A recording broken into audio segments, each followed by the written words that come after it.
Hello everybody, and welcome to Yale University's virtual space. This afternoon, we are hugely honoured and excited to welcome the great Kenyan intellectual, author and activist, Professor Ngũgĩ wa Thiong'o, to give a lecture on Decolonizing the American University. Professor Ngũgĩ's lecture is a truly campus-wide event here at Yale. It is sponsored by many different units, including Belonging at Yale, which is a university-wide effort to increase diversity, ensure equity, and enhance a sense of inclusion for everyone. It is also sponsored by the Charles G. Trumbull Endowed Lectureship Fund and the Bello Osagie Fund. In addition, it's co-hosted and sponsored by the Council on African Studies at the Yale Macmillan Centre, the English Department, and the 20th 21st Century Graduate Colloquium in the English Department.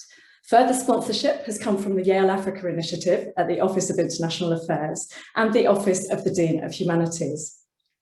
Well, this coming together of support across the whole campus gives a sense of the importance we place on what Professor Ngũgĩ will have to say this afternoon. It acknowledges the inspiration provided by his ideas and writing for over half a century in the fight for racial justice. Well, this might be a Yale event in terms of organisation and sponsorship, but it is a truly international event in terms of you, the audience. We are delighted to welcome nearly 1,200 people from all over the world. And we'd like to extend an especially warm welcome to our audience members zooming in from African countries. Good evening to you all. And just to let you know, Professor Ngũgĩ's lecture is being recorded and it will be available on the Council of African Studies website by Friday. Well, this message from Zimbabwean audience member Rugari Tambo conveys the gratitude of all of us ahead of tonight's lecture. Rugari Tambo writes, I'm thrilled to be part of this unique once-in-a-lifetime experience. Deepest thanks to Ngũgĩ wa Thiong'o. With Rugari's words in mind, let me hand over to Yale English graduate student Shira Wainana, who will introduce our distinguished speaker. Thank you, Steph. I echo Professor Newell's sentiments of thanks and welcome to each of you. I want to extend a very special karibuni to those watching from Kenya, East Africa, and the continent more broadly. We are very happy to be able to broadcast this talk globally. I'm so pleased to introduce Professor Ngũgĩ wa Thiong'o, Distinguished Professor of English and Comparative Literature at the University of California, Irvine, and author of numerous English and Gikuyu language titles, including A Grain of Wheat, Petals of Blood, and Devil on the Cross. Professor Ngũgĩ's work has long been interested in challenging the use of European languages in African literature as, quote, the choice of language and the use to which language is put is central to a people's definition of themselves in relation to their natural and social environment, indeed in relation to the entire universe, end quote. Professor Ngũgĩ has modeled the cultural and linguistic anti-colonial practice of writing in the mother tongue since his 1977 departure from English as the medium for his creative work. Using our own languages, as Professor Ngũgĩ uses Kikuyu, allows African writers and readers to imagine futures that explode colonial binaries, animating the locality, specificity, and variety of African experience. Their use disassembles the alienating center-periphery dichotomy that flattens African people and characters.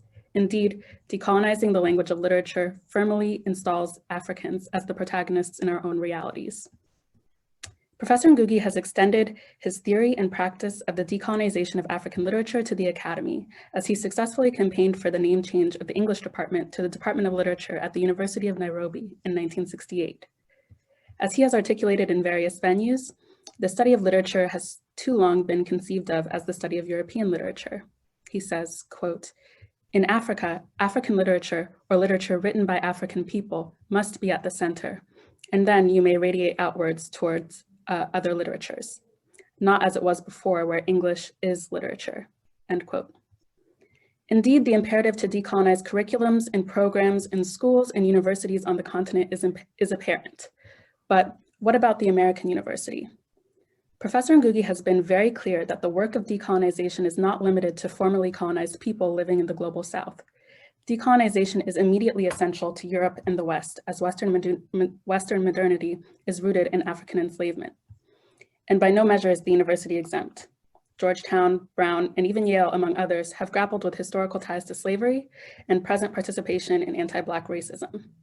Reimagining the university not only requires the complete divestment from structures that continue to profit from the enduring legacies of slavery, but must also reckon with the university's role in the violent seizure of land from Indigenous Americans.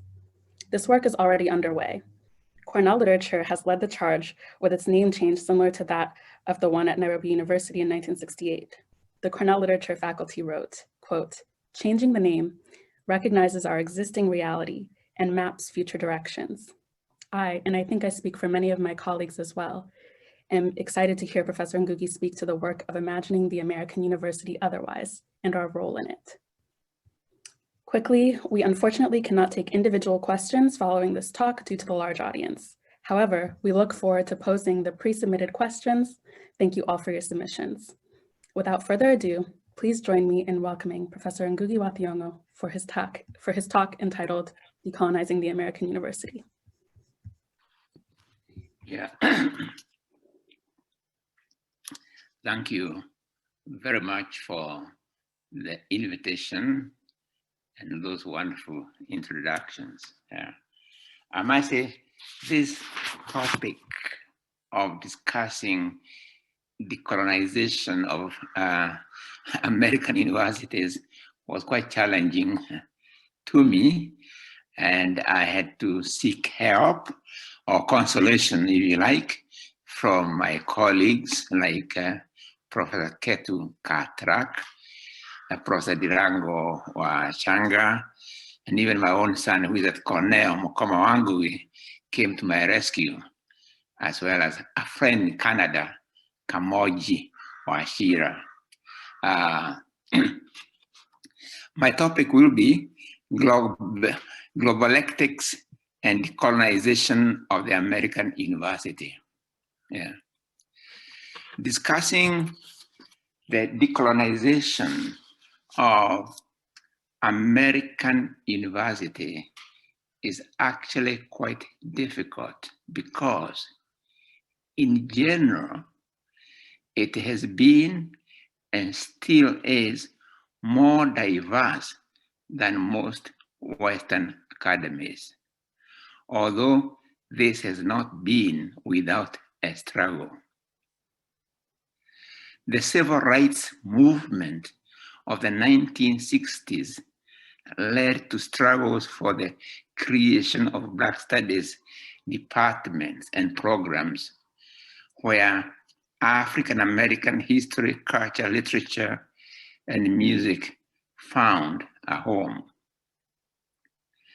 This in turn generated ethnic studies programs with, say, Asian American, Latin American, other communities, and even women's studies came from that struggle.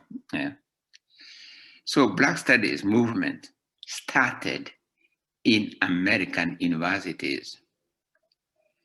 Black Arts movement of the 60s often found supportive embrace in the campuses of America. The traditionally Black colleges of America still thrive.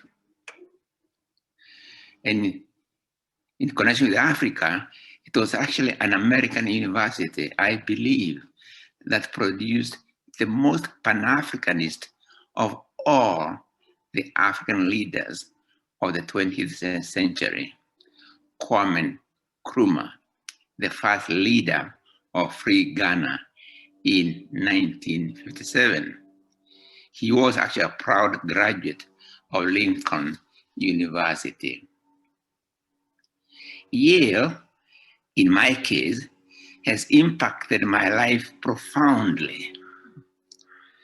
In 1988, I was walking up and down the streets of London, an exile forced out of my country, Kenya, when I received a letter from Yale inviting me to join the English department, first on a semester basis, but later on a yearly arrangement, including offering me tenure. I loved walking around the New Haven campus, although actually I don't remember seeing any statues or memorials for the Quinnipiac peoples on whose land the institution is built. But I remember once entering the library to read newspapers, and I picked one from Kenya. I was in the headlines. The Kenya government had news about me. Apparently, I had been spotted in Sudan consulting with fellow revolutionaries in a plot for a communist takeover of Eastern Africa, including my own country, Kenya. I did not know how I could be in Yale and Sudan simultaneously. In fact, I had never set foot in that country.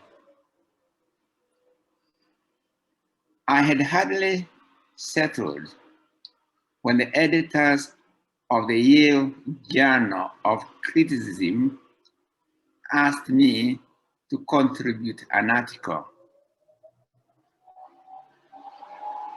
I don't know if I was trying to say no politely, but I told them I wrote in Gikuyu.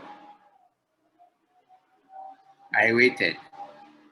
They said, "No problem, just do it." Well, I already had a paper. In London, I had written one in Gikuyu, my mother tongue, for a BBC and English Union organized event under the title English, a Language for the World. Of course, I read my paper in English, but I made it clear that this was a translation from Gikuyu. I even read the opening and closing paragraphs in Gikuyu. My paper talked about the imperialism of English, recommending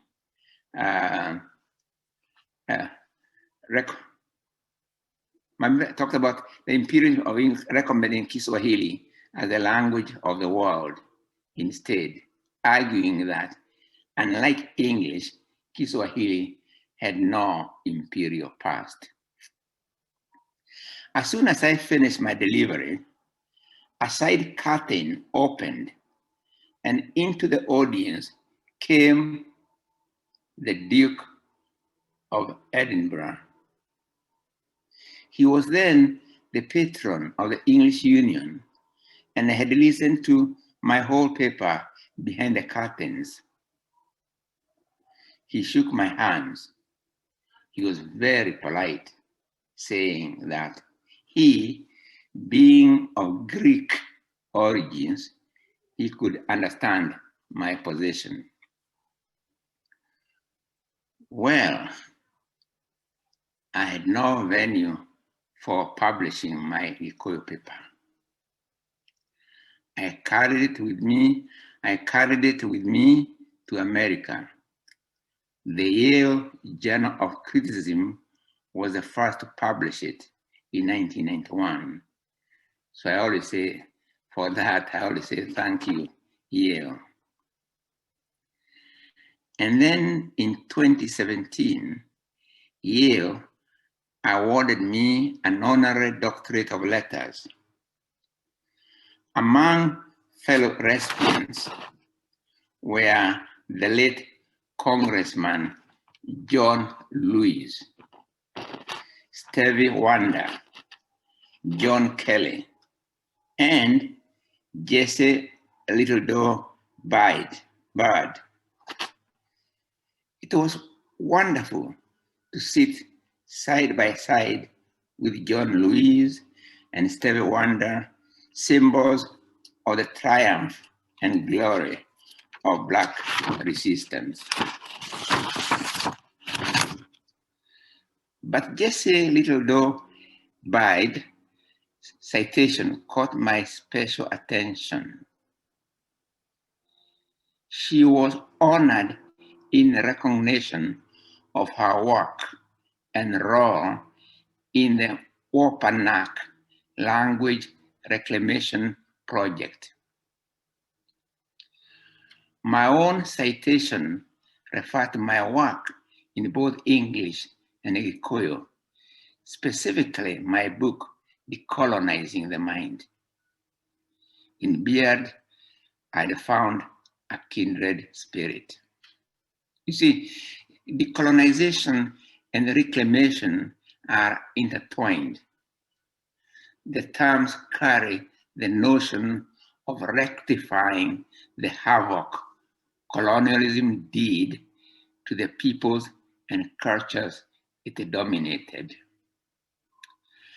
Adam Smith and Karl Marx may have had conflicting ideologies, but both were clear about the linkage of the colony, the slave trade, slavery, and capitalism.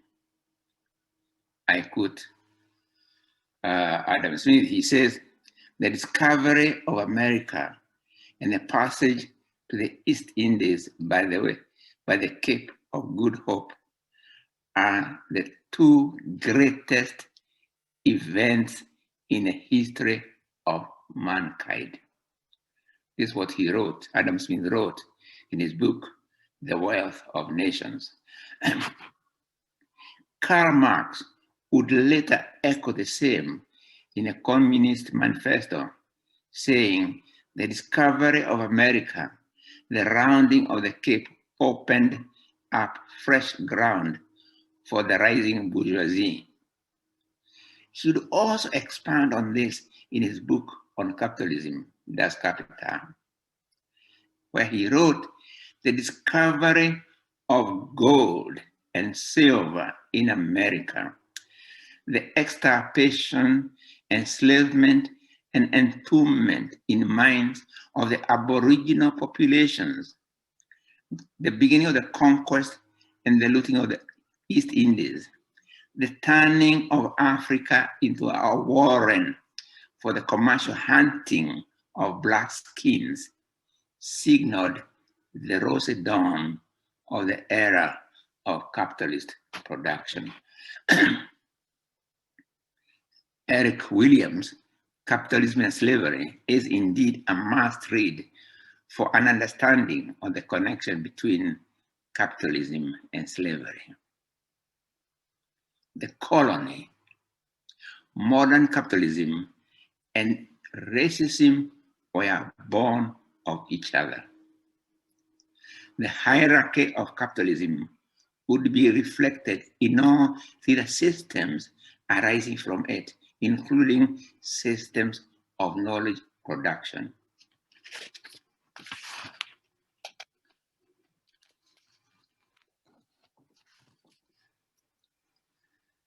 There have been two types of colonies: the protectorate and the settler.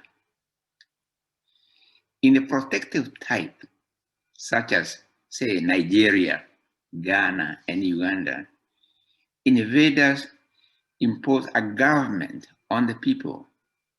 Then they took over mining industries. But in such cases, they do not actually take the land. That's a key difference between the two. In a settler type, such as Kenya, South Africa, and Zimbabwe, the foreigners take the land additionally. Their colonies are all the same, but there is a real difference, and the difference is the question of land, and quite frankly, racism that arises in the settler colonies.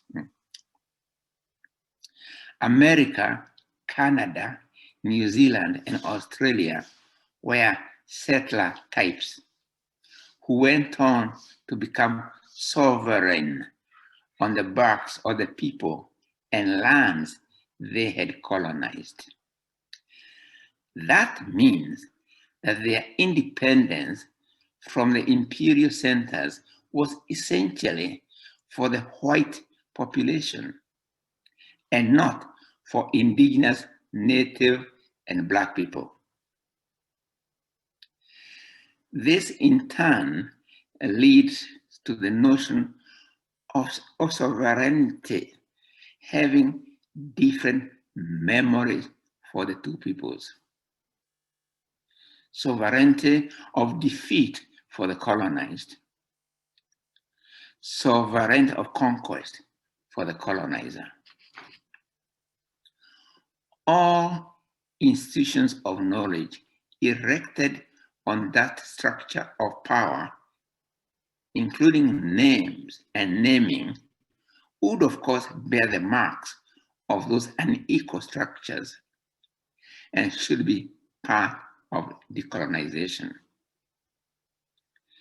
And as president of Yale, Peter Salovey said in announcing that the university had renamed Calhoun College to honor Calhoun was a supremacist, to honor Grace Mary Hopper. This was not a matter of erasing history, but one on confronting it. Not erasing history, because we must always remember, but confronting it so that we can correct and create a future not erected on the structures of inequalities. The situation of an independent America, a former settler colony, was best summed up by Freddie Douglas in his 1852 speech, in which he posed the question, what to the American slave is your 4th of July? The question will trigger different responses from the Black people whose ancestors were brought here in chains, or from indigenous people whose land was taken away by force, or from the white population whose ancestors came as conquerors. The two will have different memory, will evoke different memories.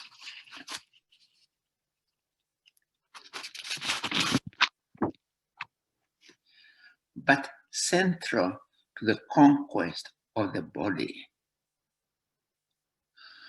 or what completes the conquest of the body by the sword, is a conquest of the mind through language. Conquerors everywhere always impose their language on the vanquished and simultaneously denigrate that of the languages of the vanquished. William Shakespeare dramatized the centrality of language in completing conquest. That's well before colonialism in America was in full swing in his play, The Tempest, first stage in 1611. When Caliban complains of his land stolen, his body in bondage, he is reminded that before Prospero, he, Caliban, had no language, although he had a mother who must have been speaking to him in their language. Prospero claims to give Caliban language. And let me, in my own way, call it prosperish, because it's called Prospero, so the language must be prosperish, through which Caliban can now know himself. Almost like telling Caliban, go perish with prosperish. You see, if Caliban was rooted in his own language, call it Caliban, like Calypso, you can hear the rhythm, then he would possess two languages, his own and prosperish, the language of power. So language, as much as the sword, was an instrument of conquest. The English were among the first to realize the long-lasting power of language conquest and put it to practice, not in Africa, not in Asia, but in Europe. Well, Ireland. Let me explain. Following the Anglo-Norman conquest and settlement of Ireland, London tried to use the sword to tame the Irish. By the 16th century, London had not yet managed to do so. So enter Spenser, the poet, the Fairy Queen and all that. Enter Spenser, the poet. But Spenser was also a settler planter in Munster, Ireland. In 1598, he published his book, A View of Ireland at the Present Time, a dialogic manifesto on how to tame the Irish through the erasure of their memory. Naming and language were the suggested instruments to the art end. For as one of the interlocutors in the dialogue says, it had ever been the case that the conqueror despises the language of the conquered and force him by all means to learn his. Suppress the language of the colonized and elevate the language of conquest.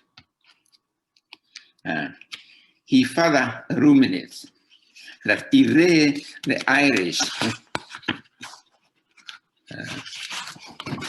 could be made to give up of their O's and marks for the names, they would soon forget who they were. So erasure of memory would bring about willing submission. Now, one of Spenser's settler neighbors in Munster, Ireland, another settler, was Walter Raleigh. They were also friends, traveled together, and in fact, dedicated poems to each other. Raleigh became famous in history as the founder of Virginia, the first English colony in America. And here, I'm not claiming it as a direct outcome of their neighborliness, but it is nevertheless worth noting that African languages were later banned in the American slave plantations. Thus, all the enslaved African people were forcibly disconnected with the languages of their homeland. But European settlers were never disconnected from the languages of their European homeland. So just think about this. What did these African captives on white-owned plantation do? Denied their languages, denied educational facilities, so they will not master the language of the master and be able to read books even. And you remember that famous passage in Douglas' autobiography, why he's caught by his master thumping the Bible and he's beaten, thoroughly beaten. Yeah. But despite all this, the enslaved Africans, created new languages out of the rhythms of speech of their forbidden languages and the English sounds around them. call it Black English, Bonics, or anything, but a language system all the same, or a signifying system all the same. This signifying system created out of here, out of the plantation here, gave us the spirituals, blues, jazz, and even hip hop, cultural products, rap and hip hop, cultural products, all of which have gone global. It's a global phenomenon, what have been produced here, right? In fact, when most people think of American culture outside Hollywood and sports, they are thinking of that which was produced or created by Black American speech. This is not to mention the great literature, including slave narratives, coming out of the descendants of those once denied to read even. Here, I may even venture to add that dreams of independence for the colonies, or Declaration of Independence, what culminated in the American Declaration of Independence, came from, or was first voiced in the spirituals of the enslaved, not from the castles of the white planter class. The enslaved sang, "Oh, freedom, and before I be a slave, I'll be buried in my grave and go home to my Lord and be free."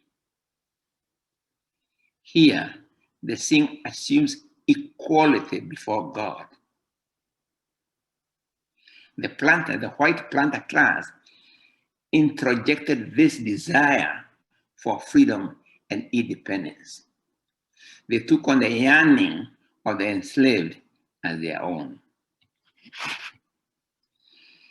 Introjection is the opposite of projection. In projection, as developed by Freud and Jung, you project your own fears or desires onto another person, like a liar who is always the first to call other people liars. Introjection is the opposite. It's when a person takes on the fears or desires of another person as their own.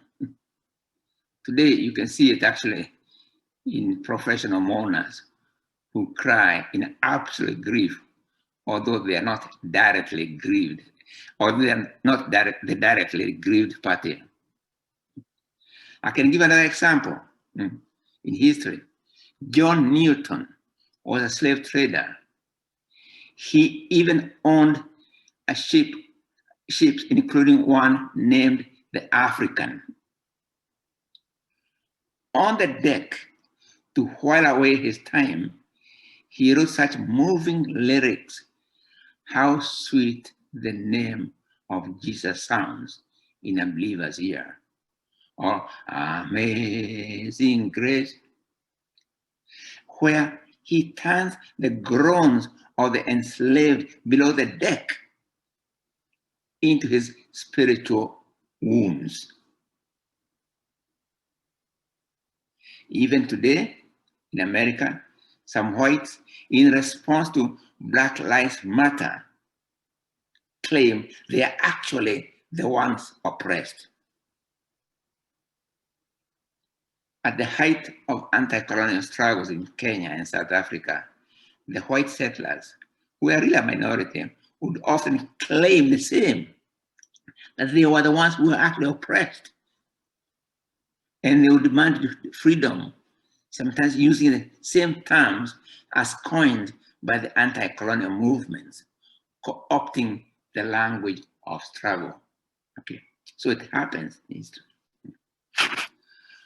Whatever the case, this Black language in America produced a uniquely vibrant culture that would impact the general culture of America and the world including writers like Faulkner and Mark Twain.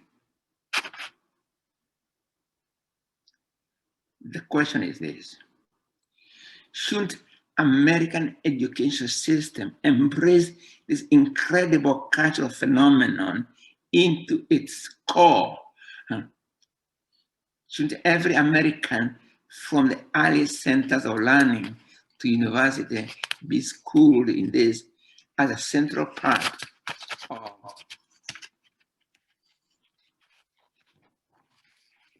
their cultural formation, or rather, culture of their American being? That culture was born here under pain and a struggle. Unlike the Euro-American stream, which was always linguistically connected to Europe. This was born here out of struggle. Now, Native American languages may not have been banned in the same way as African languages, but most of them met a fate worse than banning: genocide of the speakers in some cases, which means death of the language as well. Early contacts between, say, Wampanoag and Colonies go way back to 16th century, with European merchant vessels and fishing boats, traveling along the coast of what they call New England.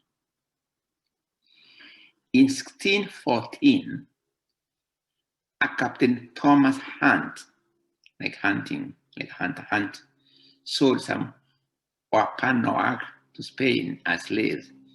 And by the time some of the survivors returned, they found their communities had perished, most likely through smallpox. Genocide meant loss of lives, yes, but also loss of languages. New monuments would be erected on the grounds of the Native American genocide. In 1991, there was 5 colleges visiting distinguished professor based at Amherst. I loved it. The grounds, my colleagues, my students. The multicolored leaves of fall against the setting sun were really glorious to behold. I used to dine in Lord Jeff Inn. But when I returned to Amherst 2 years ago, I learned that the college was named after Lord Jeff Amherst, who had acquired the lands by giving native inhabitants blankets infested with deadly smallpox. He even advised others to follow his example. You'll do well, he says, and inoculate the Indians by means of blankets, as well as try every other method that can serve to extirpate this execrable race. Smallpox diseases. But fortunately, I also learned that in 2016, part of his name, Lord Jeff, was removed from the college's mascot. But the name Amherst remains. Why should such a beautiful scholarly monument be named after a perpetrator of the horrendous crimes against Native peoples? No monuments to genocide should ever be planted in any high seat of learning. And those standing should be put in museums so people don't forget. To refer to President Salovey again, is a matter of confronting history, not erasing it, because we must always remember. Apart from genocide, schooling itself was used to erase the memory of Native Americans, similar to the means advocated by Edmund Spencer relative to Ireland. The story is told by one Luther Studying Bear in his book, My People the Sioux, about his experiences in Carlisle School in Philadelphia, founded by Captain Pratt in 1823 for Native American children. I quote, "One day, when we came to school, there was a lot of writing on one of the blackboards. We did not know what it meant, but our interpreter came into the room and said, 'Do you see all these marks on the blackboard? Well, each word is a white man's name. They are going to give each one of you one of these names, by which you will hereafter be known. Each student is given a pointer to point at any of the names on the blackboard.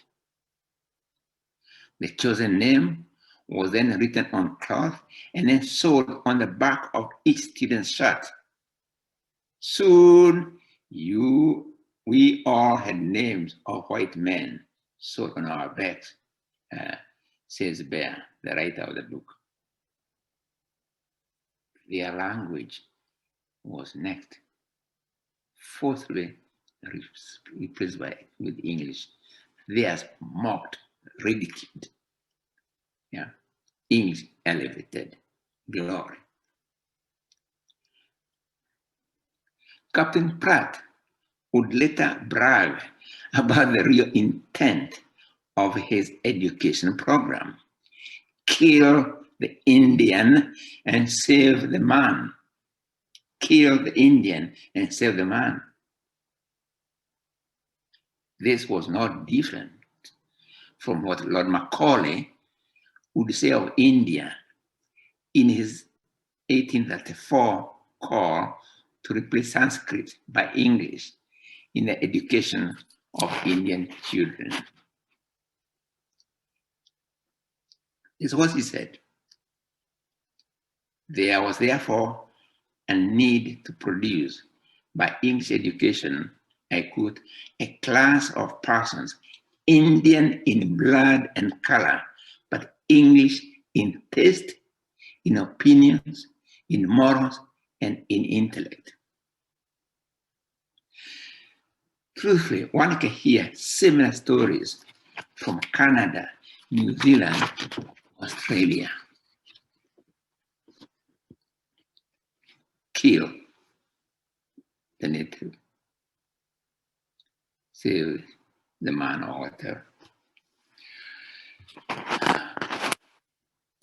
What was common in all colonies was the association of negativity, humiliation, pain with colonized languages, and glory and dignity and learning to the language of the colonizer. That is, in order for the language of the master race to be, the language that dominated had to cease to be. Today, this is embodied in the slogan you keep on hearing here in America about English only, or the phrase, "Oh, they must first learn our language." But what about the languages that were here before our English came to the scene? I want to repeat, there's nothing wrong in learning more than one language, but you cannot erect knowledge of another language on the death of yours. But you can add to your mother tongue. You can add to your language. That's all. No, yeah. But in all colonial systems, it's the other way around. There had to be death of the colonized language or humiliated or whatever in order for English language or French or Portuguese or Spanish to be. And so that's why I pose the question, what about the language that were there before our English came to the scene? If you go to a new place, would you not like to know what the language you find there has to tell you about the history and the knowledge systems it carries? Don't you want to know what the language has to tell you about the land and its people and their knowledge systems?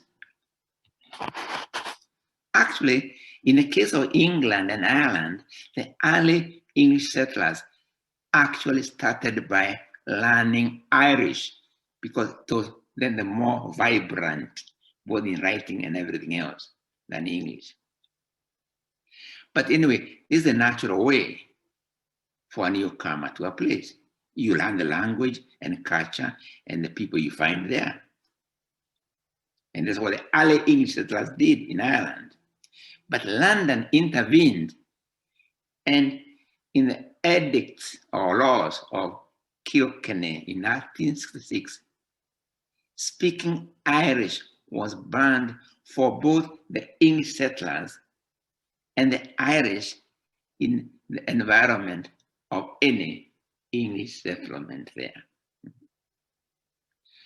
As Spencer would later say, it has always been the case that the conqueror makes the conquered learn the language of conquest, not the other way around.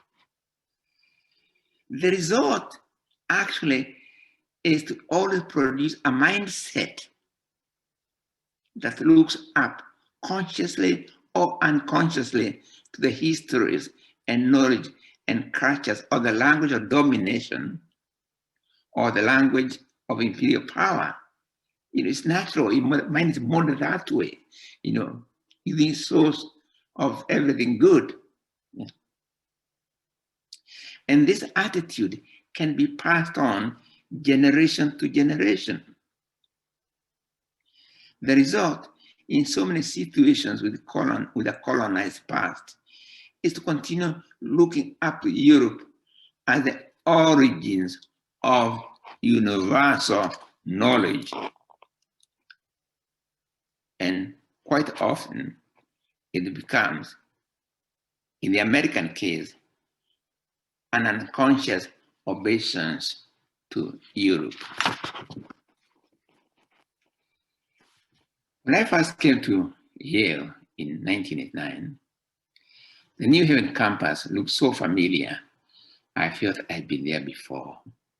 Yeah, everything looks familiar. But I couldn't remember when did I come? When I was here, New Haven. And then I remembered I had given talk in London, I had given talks in Oxford and Cambridge in England. Yes, the Gothic architecture was the same. But how come, I asked, the stones looked so aged? They were aged with special acid, I was told. I had a similar sensation in Sydney, Australia, and I suppose it would be the same in all former colonies. In Sydney, I felt as if I was walking through the streets of London. Yeah, that was because of architecture. But the same can happen to the architecture of the mind. And it can be inherited and passed from generation to generation, become a general attitude, unless confronted. Some other time, for instance, I visited Missouri here in America. A Kenyan friend pointed at some houses. Oh, and he told me, oh, you know what? All those are the family of the Eliots, including T.S. Eliot.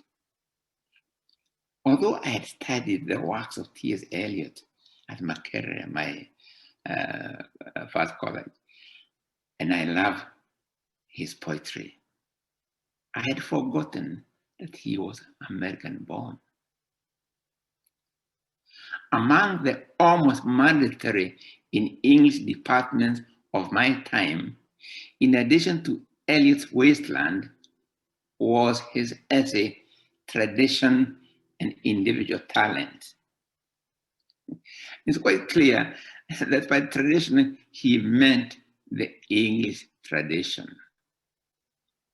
And indeed, he would later describe himself as an Anglo-Catholic in religion, a royalist in politics, and a classicist in literature. And he's a great poet, he's a good poet.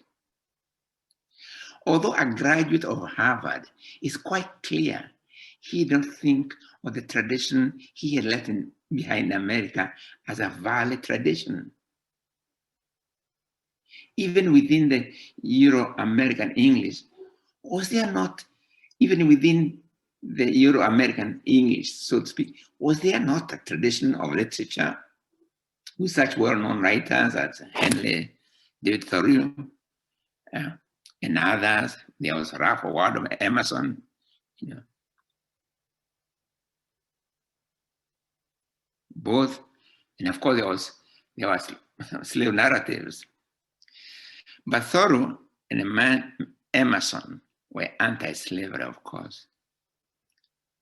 T.S. Eliot would not be interested in including Native Americans and their cultural productions in a category of tradition. He would trace the English European tradition back to Homeric gods. What about Native American gods? They were here in America.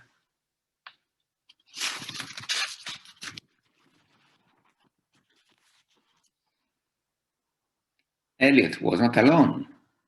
There was a time when a stay in Paris was almost mandatory for American writers, including those of the 1920s, the generation described as lost by Gertrude Stein, who hosted them in her literary and artistic salon. They include some of the best known of Euro-American writers, like Hemingway, Scott Fitzgerald. But even Richard Wright and James Baldwin would follow suit. This looking up to Europe, ironically, a colonial Europe at that time, then dominating the African continent, the Caribbean, and India, is reflected in what is now called the English department. I don't want to generalize, but this English department, despite the enormous literary output by Americans of all cultures, is still essentially a study of British national literature, from Shakespeare basically to modern times, say, Lawrence and thereafter. One should look at the categories of hires: medievalists, Shakespeareans, 18th century, Victorians, modernists. As I said, there are other hires, but they are largely built around the British national literature as the center.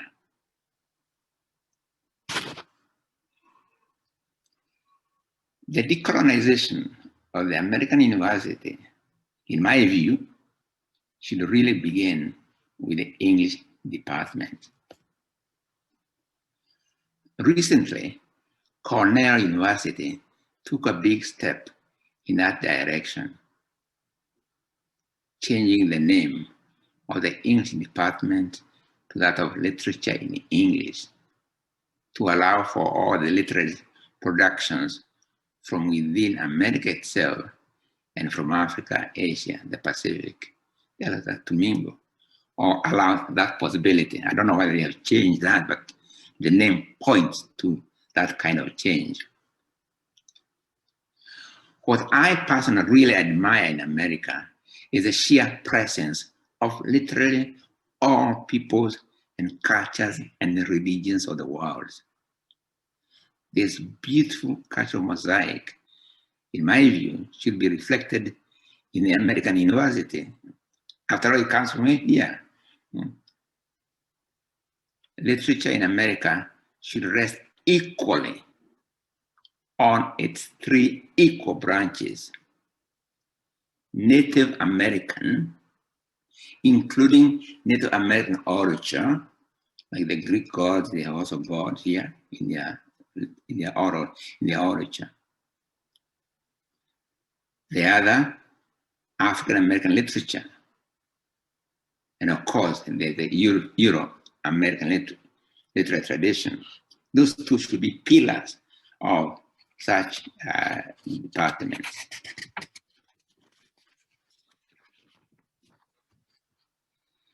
English as a language, which in its imperial governments was used to suppress and kill so many languages or suffocate so many languages, can now be used as a big tent under which the products of other languages can dialogue.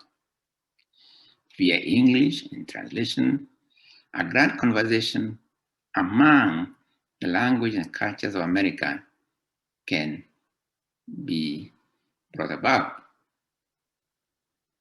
That is, use English to enable rather than disable dialogue among languages. And this should be a challenge to all languages. All languages can be this big tent, Kiswahili or any other language, French, Mandarin can also be this big tent, which allow many streams to dialogue under it. But this dialogue, that is, use English to enable rather than disable dialogue among languages.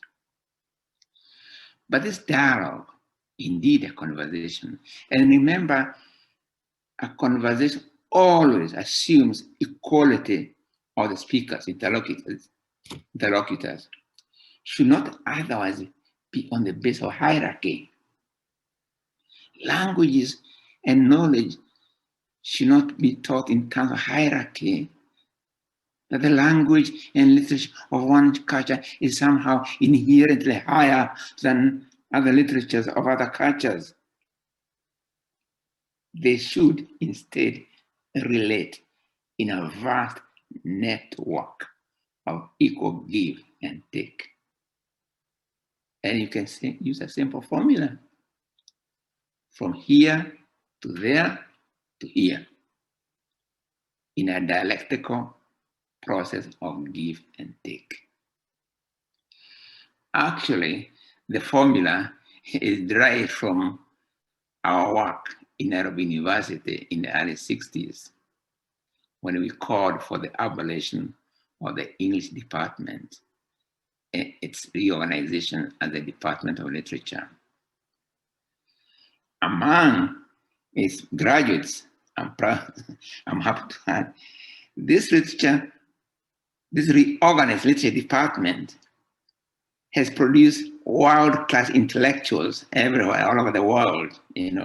I'll just mention one, Professor Simon Gekandi, currently Robert Sharma Professor and Chair of the English Department at Princeton University.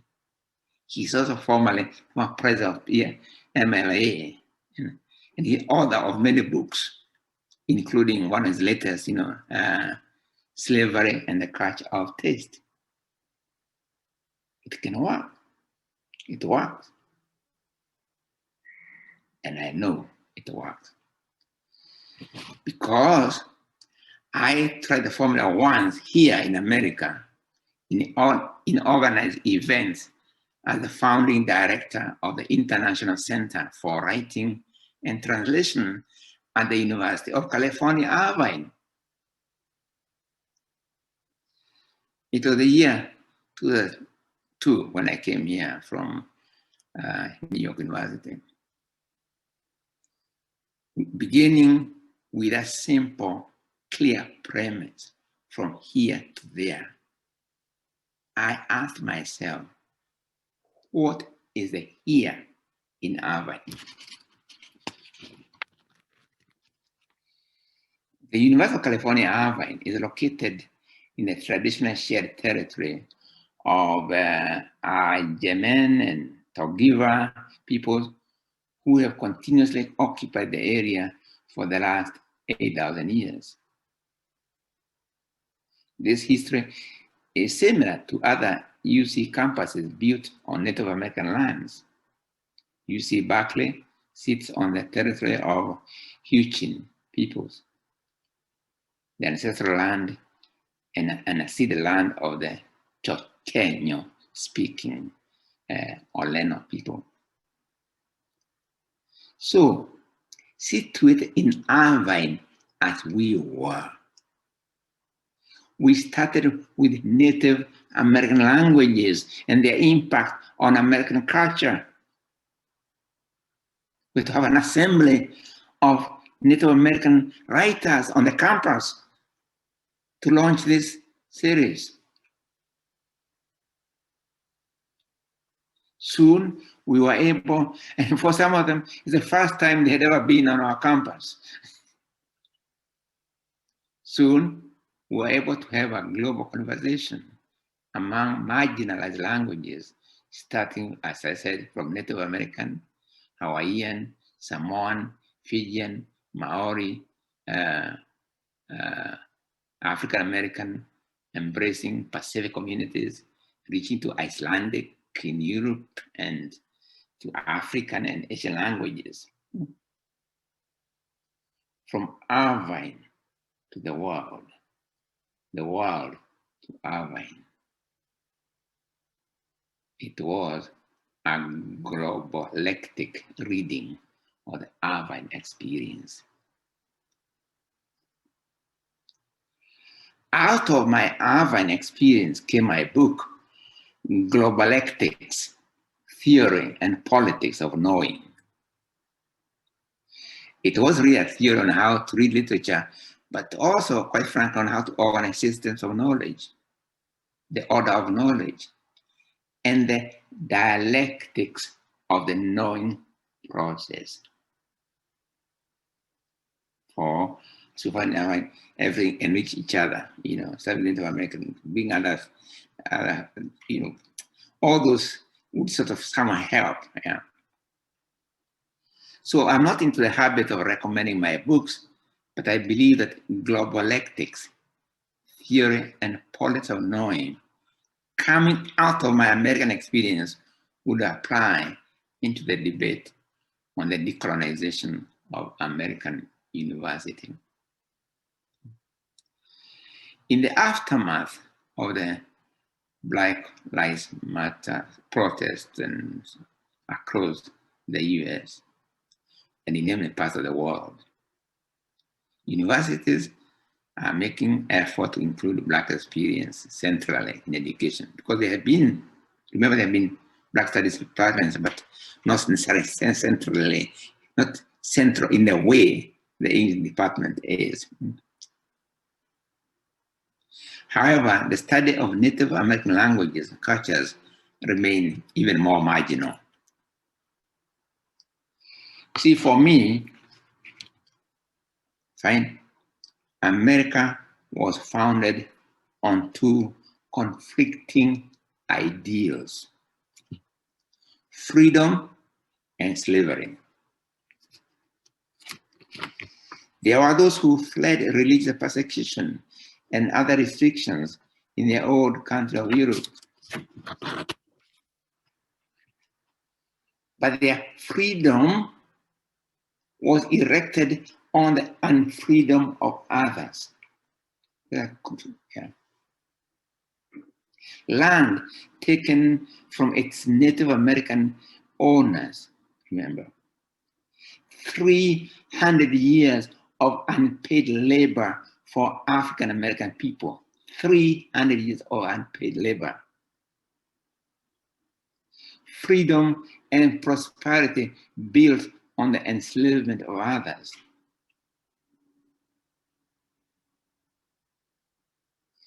To really come to terms fully with African American history or even Native American history is surely a work in progress, and a lot of work too. The colonization of the American university should be a very serious, conscious undertaking to confront the history, not erase it.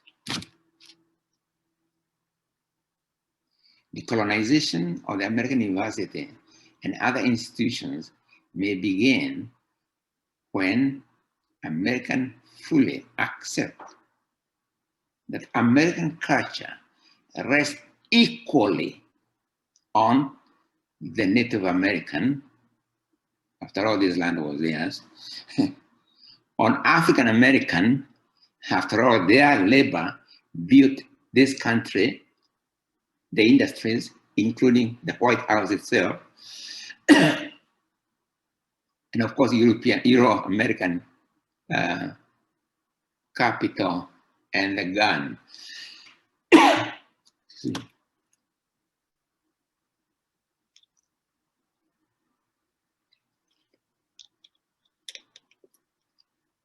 These are the founding cultures of modern America. But of course there are other streams, Asian American among them. And universities should actually embrace many others from all the language and cultures in the world, a creative dialogue and conversation. And once again, my mind goes back to that moment in 2017.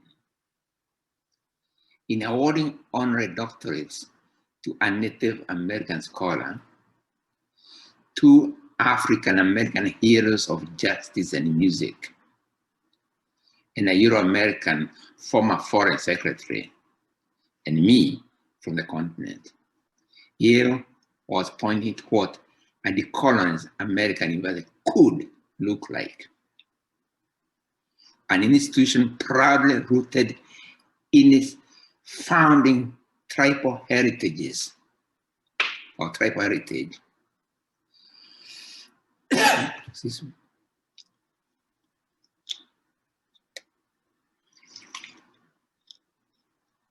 Rooted in that tribal heritage, but reaching out to dialogue with other cultures and languages. That calls for a genuine confrontation with history that calls for a genuine confrontation with history in all the areas that make up the university, whether from staffing, curricula, administration, or whatever. And quite frankly, that means institutionally confronting first and foremost the monster of racism that came really with slavery, which haunts every Black person in this country, no matter their status. Centering Native American and African American histories and cultures as equal partners with the Euro-American stream in all the structures of the university is vital. We must, in the words of philosopher Gordon Lewis, be prepared to shift the geography of reason from its assumed location in a Western Enlightenment, cocooned in a Eurocentric, racist chauvinism. That way, the American university can only grow and grow and grow. Thank you.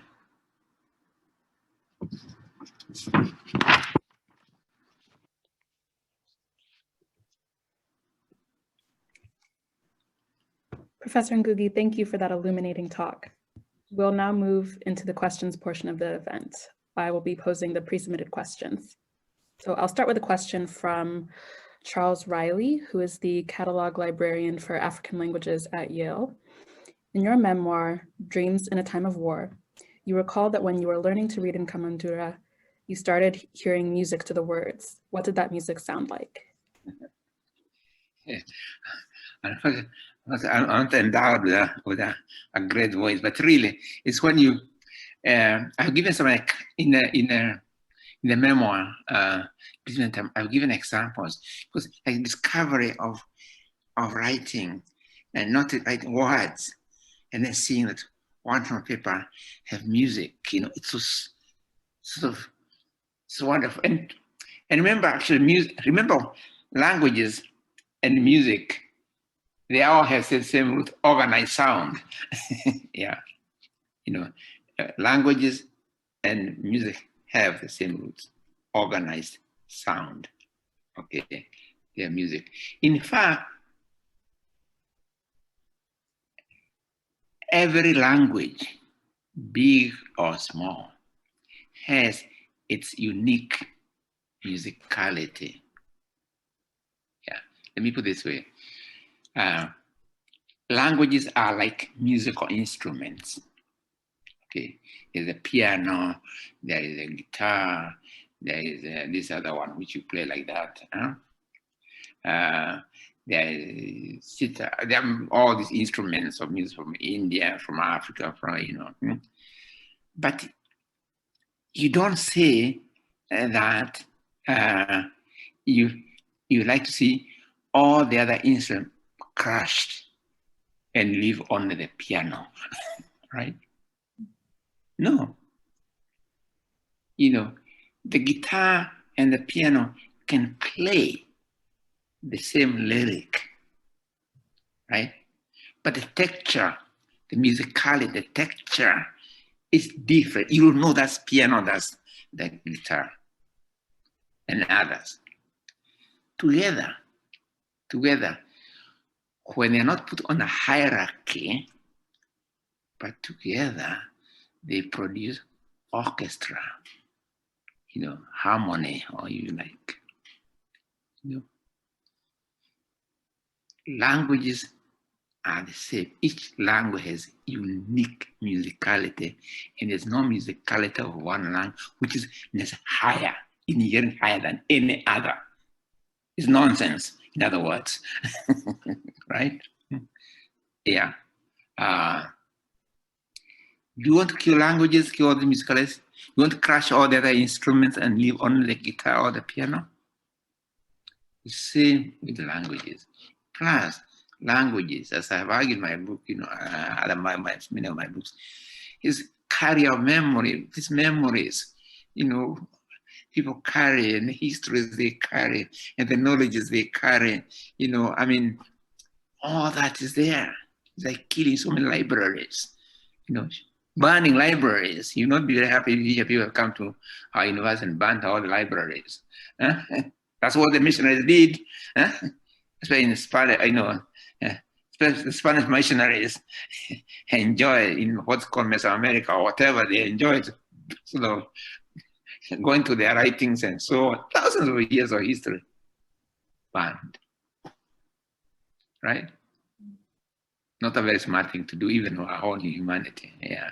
So that discovery of musicality in reading my own language, it was so nice, you know. Yeah. And when I do read any language, for that matter, you know, I like to listen to musicality, even though I cannot reproduce it myself. I like to hear that musicality. It's so, and it's unique to every language, and no one musicality is higher than any other musicality of any other. Yeah, yeah. And it's nonsense. You just to say this English is more. No, it's not. But it's a good language. French is a good language. Japanese is a good language. Mandarin, Spanish, they are all good languages. But let them dialogue. What is nonsense about hierarchy? You know, I can speak English better than so and so, or you speak. Oh my God. A lot of that stuff was brought by European Enlightenment also. That other people are not speaking languages. The languages were those of the gentlemen of the Enlightenment. Yeah. Thank you. Yeah, that orchestral framework is really interesting. I think thinking about linguistic cacophony will be really useful. Yeah. The next question is from Teresa Poeta. She asks, in your opinion, what is the role of teaching and learning languages in the decolonizing of universities? And what are the challenges of the current state of language education? Yeah, of course, language is put in a hierarchy so that European languages become like the apex. They become the measure of everything. They are the languages of power, nationally and globally. And if you're here in America, you want to survive, you have to come to terms with the language of power. I can't come to America and say, I'll stay with my Ngũgĩ language only. You know, then I go to University of California and say, I want a job. What do you speak? They're not going to give me a job. But that doesn't mean that we then at the same time erase other languages. Yeah. You know, let me tell you a phrase I normally to sum up this, that if you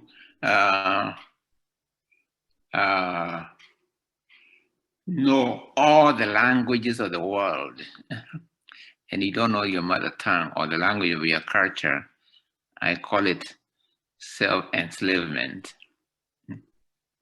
But if you know your mother tongue or the language of your culture and add all the other languages to it, that's power, that's empowerment. And colonialism and colonialism have been trying to teach us not empowerment, but actually enslavement to English or French or Portuguese. So actually, if you learn more language, it will be good to release English from prison. Because sometimes in prison, even Shakespeare is imprisoned in English. Sometimes I think he's crying to be released so that he can be enjoyed by everybody in the world. You know. And in Kenya, there was a young lady, there's a young Jane Obuchi, who has translated Shakespeare's Romeo and Juliet into Ekegusi, one of Kenyan languages. Yeah, and I said, really, that's very good. Yeah. Because English has a lot to give, but so has French, so has Kiswahili, so has Zulu. It's not, so has also Mandarin. I mean, there's no language which is hierarchically higher, inherently higher than any other. No, that's a colonial thing. Yeah. It comes with slavery and these hierarchies of capitalism and all that. And racism is part of that. Yeah. Yeah, thank you. The next question is an anonymous question. They ask, how do we speak of the decolonization of the American university when universities themselves sit on land that was acquired through the state's forceful and violent seizure of indigenous land? If we are committed to the objectives of decolonization, how can we move beyond symbolic gestures to acknowledge this reality? By the way, since it's anonymous, can I also answer it anonymously? No. No, that's a very, very good question. Very, very important, you know, because as I said in my talk, almost every university here is built on Native American lands.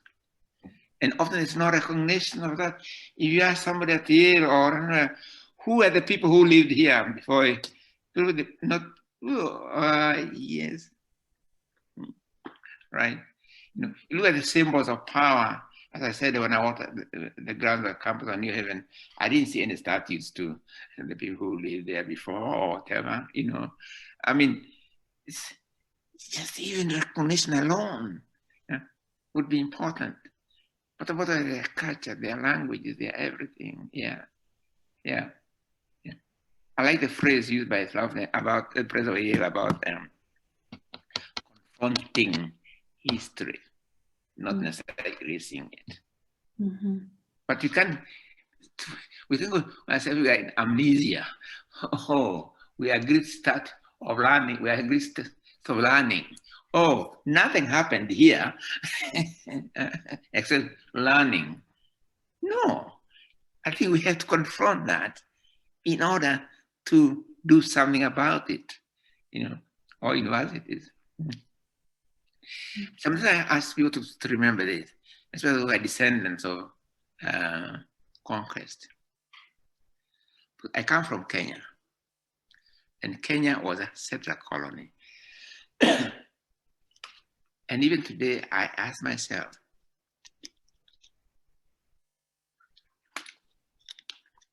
how would I be feeling if independence was handed to European settlers in Kenya, right? In my own country. So when I look at the land, I see that land belonged to, or whatever.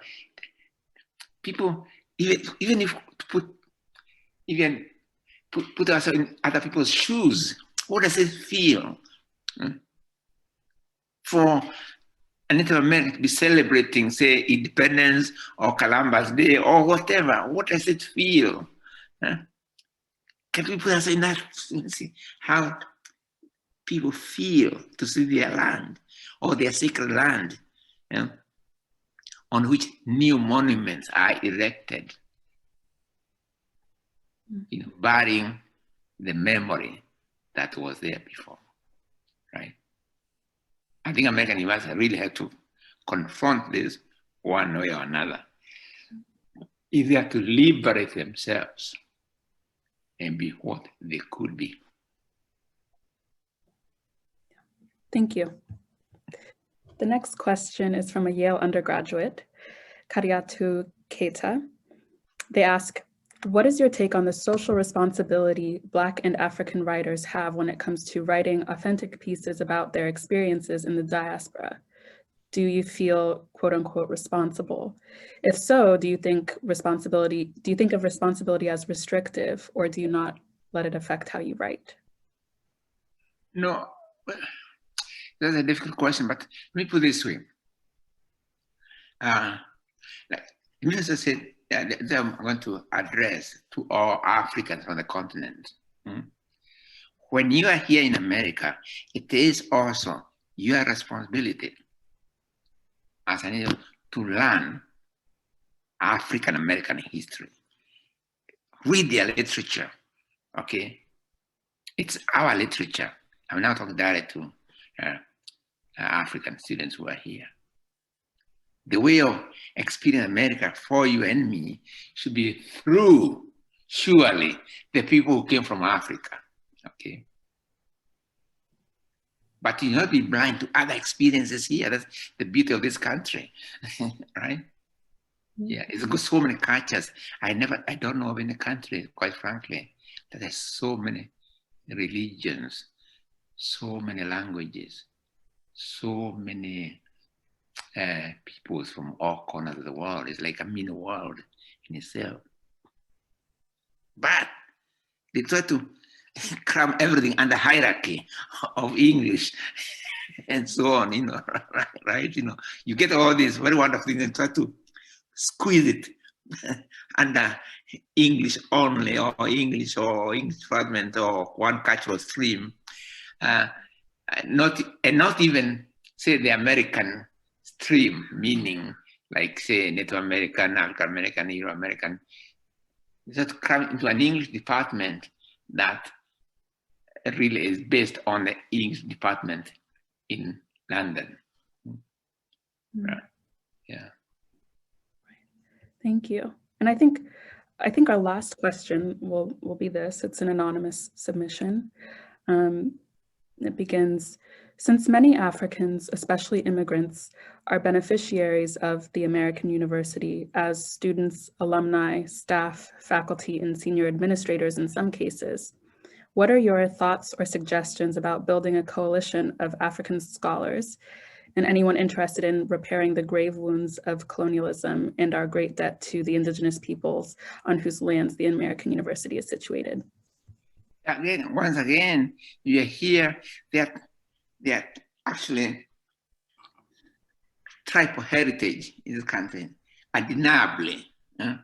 One is Native American because they own the land here for thousands and thousands of years.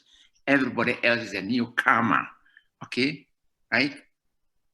The other one is African American because denied their language, they created new languages here, right?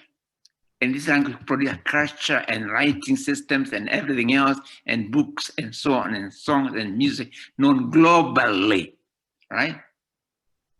You want to connect, you know. But of course, there's also Euro-American. But you can't make Euro-American be the standard. This is a problem. When talk about Americans, or I don't know about American Foreign Department or whatever, but they mean American. When they talk about American literature, sometimes quite quickly, they actually don't always mean African American and Native American, right? Mm-hmm. You know, what I'm saying, that's what this is a quick phrase of confronting history. It's because very, very important, you know. Yeah. The only literature produced on this soil because they had to is African American. They were linguistically disconnected from the continent. You can argue that Native Americans, although their language was also suppressed, but at least they still had their languages here. Euro-American, they were not disconnected to European languages. They were inheritors of that, and they see themselves in terms of that tradition. So we need to imagine differently, you know, recognize all these streams as constituting America. If African students are here, please, because we experience colonial, learn a little bit more about, you know, Native American cultures. You know, look at their orature. You know, don't be imprisoned in Greek orature. Even Native Americans had oratures of great significance. You know, they had gods. You learn all the Greek gods, and you don't know. You are here, acquaint yourself. Even not all the gods, at least the ones which are around the university you go to. Who live there? Who are there? Yeah, just be curious. Yeah. Right. Well, yeah. That's all the questions we have time for. I want to once again thank Professor Ngũgĩ for his incredible insight, our sponsors for their generous support, Professor Steph Newell for tirelessly pursuing the realization of this event, Nora Langat of the Council on African Studies for her excellent coordination efforts, and each and every audience member for your interest and questions. Have a wonderful evening. Thank you.